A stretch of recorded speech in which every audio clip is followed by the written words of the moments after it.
Hello, everyone. I'm David Schulman of the law firm of Ginsberg Schulman. I'm here with my partner, Jill Ginsberg, and we're an estate planning, probate, guardianship, and trust administration and elder law firm.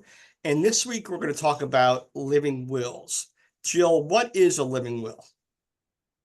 A living will is a document that lets people know basically how you want to end your life when the time comes.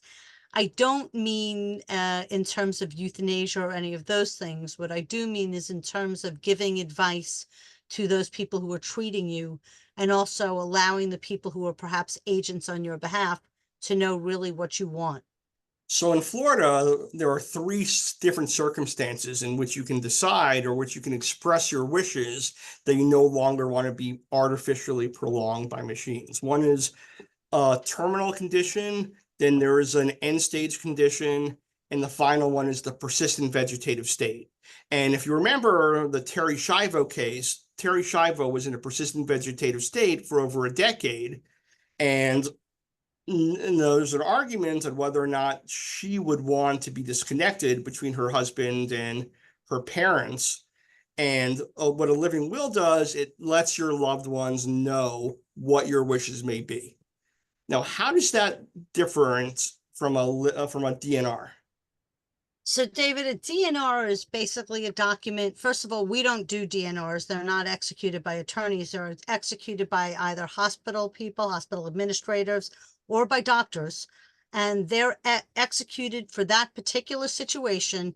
And that's basically a do not resuscitate order, which is a little bit different than the living will, which basically tells them you don't want to be resuscitated in that particular situation only. So the difference between that and a living will is the DNR is specific only to that situation and not drafted by an attorney or somebody else.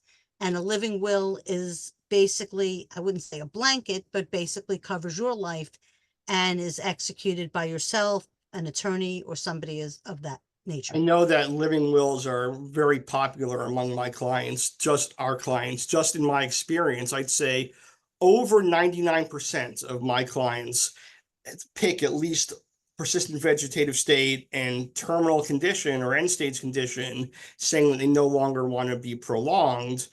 There's a very small percentage that are specific religious beliefs that don't, but it's really something that everyone wants to express their wishes for. Now, what happens if someone doesn't have a living will and they're in that condition? Well, that's unfortunate, David. It really is. And it's the Terri Schiavo case where you just said where people fought for years over this poor woman as she sat there. And you have cases where people have to get guardianships, which we've discussed in other videos, because there's nobody to make that particular decision. And they knew that that decision wanted to be made. Or there's the really worst case scenario where you wanted a decision to be made and the complete opposite decision is going to be made. Sometimes you're going to be resuscitated because the doctors don't know what you want and they want to avoid liability. So they're Right. going to do everything they can to keep you alive. So the one important thing for people to know, it's really if there's no reasonable medical possibility of recovery.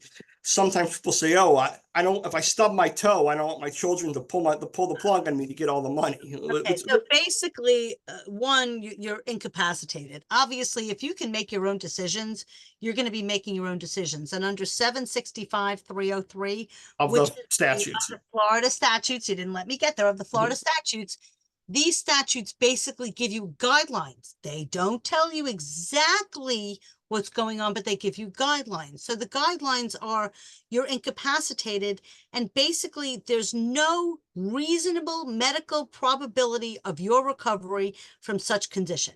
You're not going to recover. It's basically the 3-day rule. If you're going to die within 3 days, then you're not going to recover, and there's no reason for you to be resuscitated. And another one final thing is another option on the living will is whether or not the person wants to withhold nutrition and hydration, because with food and water. Because sometimes the only thing that's keeping you alive, it's not medicine that's keeping you alive. It's a machine that's feeding you. And people say, look, if I'm in a persistent vegetative state, if there's no brain activity, then maybe disconnect the nutrition and hydration also.